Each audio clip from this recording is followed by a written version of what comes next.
How to use Google Maps for multiple stops. So if you want to go ahead and use your Google Maps and add multiple stops in it, what you're going to do is you're going to add in your directions. Okay. So let's say I'm going to choose a starting point. So we're going to choose this region as a starting point. Now, if you want to go ahead and add stops in between, you are going to choose the stop you want to add. So let's say this is the stop. Okay.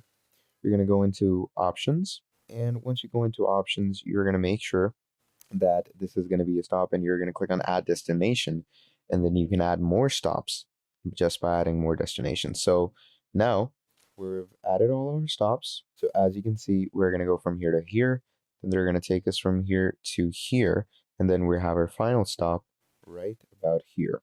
So you get the point. That is how you're going to add stops, by simply clicking on add destination, and that's pretty much about it.